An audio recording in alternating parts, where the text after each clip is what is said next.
Follow کرتی ہیں مگر عمل سے نظر انداز کر دیتی ہیں. میری بیٹیوں بہنوں غور کرو, صبر سے کام لے لو, تمہاری دنیا اور آخرت دونوں بہتر ہو جائے گی. اور آج ہمارے یہاں ماحول جانتے ہو کیا, اگر گھر میں بچہ پیدا ہو جائے, بہت دنوں کے بعد پیدا ہو, تو کہتے ہیں اچھا ٹھیک ہے, جب لڑکا ہوگا لڑکی ہوگی تو اس کے بال جو ہے اجمیر میں بنوائیں گے. ان کو کوئی نائی نہیں ملتا درگ میں, اجمیر میں بال بنوائیں. کہاں جائیں گے؟ وہ مزار شریف میں بال بنوائیں گے. اب یہ رسمیں کہاں سے ڈھونڈ کے لائے؟ بات جائز تو اتنے ہیں کہ دل میں ارادہ کرتے ہیں کہ اگر گھر میں کچھ پیدا ہو گیا تو چھٹی کریں گے تو ہم آفت مچا دیں گے, اتنا ناچ گانا کریں گے, ڈی جے ڈانس سب کریں گے. لیکن میں آپ سے پوچھنا چاہتا ہوں, ایک شخص کو میں نام نہیں لوں گا, وہ چھتیس گڑھ کا نہیں ہے, یہ نہیں بتاؤں گا صوبہ کون سا ہے, اس کے گھر میں بڑے ارمانوں کے ساتھ بچہ پیدا ہوا تھا.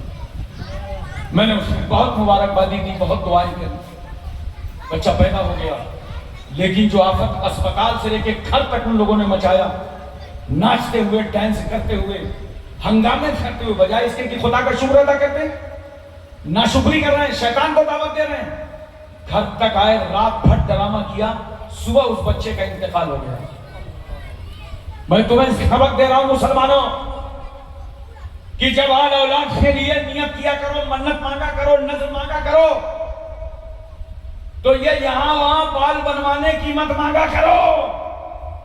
ارے نظر یہ مانگا کرو, کوئی بیمار ہو تمہارا بچہ, پریشانی ہو تمہارے ساتھ, گھر میں اولاد نہ ہو, کاروبار کمزور ہو گیا ہو, تو نظر یہ مانو, نظر یہ مانو اللہ ہمارا بچہ شفا یاب ہو جائے گا تو ہم روزے رکھیں گے, مولا ہم نماز پڑھیں گے, ہم غریبوں کو کھانا کھلائیں گے, ہماری یہ پریشانی دور ہو گئی تو ہم مسجد میں تعمیری کام میں حصہ لیں گے, ہم مدرسہ تعمیر کرائیں گے.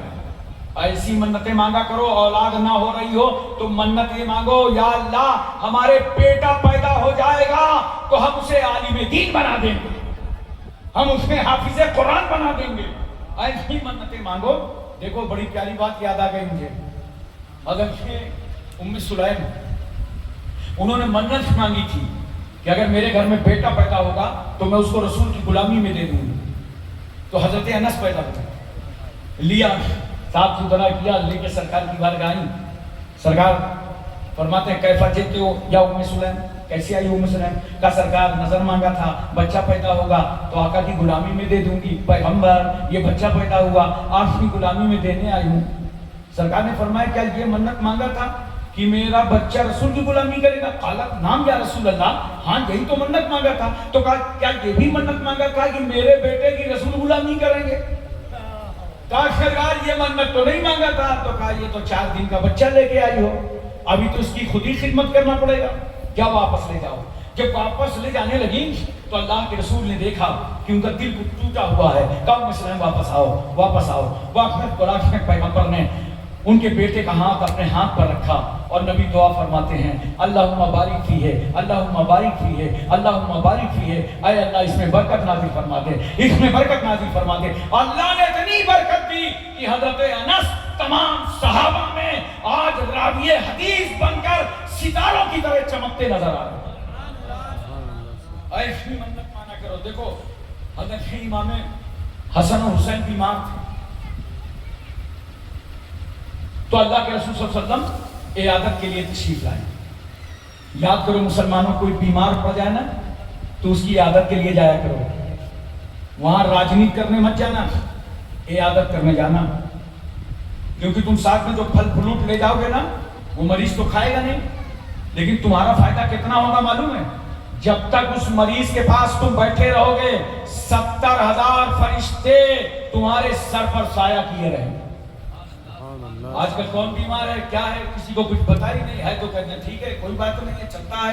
نہیں میرے بھائیو, اسلام سیکھو. اسلام کیا سکھا رہا ہے؟ عیادت کرنے جاؤ. اللہ کے رسول پہنچ گئے عیادت کرنے کے لیے, ساتھ میں صحابہ بھی ہیں. تو جب حضرت امام حسن امام حسین کی خیریت معلوم کی تو اس کے بعد ایک صحابی نے مشورہ کیا حضرت علی کو، کہا ایسا ہے بچوں کی طبیعت خراب ہے، آپ 3 روزے کی نظر مانگ لیجیے۔ حضرت علی نے نظر مانگ لی، اللہ میرے بچوں کو شفا دے دے، میں 3 روزے رکھوں گا۔ یہی شفا، یہی دعا حضرت فاطمہ نے مانگی، اللہ شفا عطا فرما، ہم روزے رکھیں گے۔ ان کی باندھی تھی فضہ، انہوں نے بھی یہی منت کر لی، اللہ حسنین کو شفا عطا فرما، ہم روزہ رکھیں گے۔ اللہ اکبر کبیرہ، اللہ نے شفا عطا فرما۔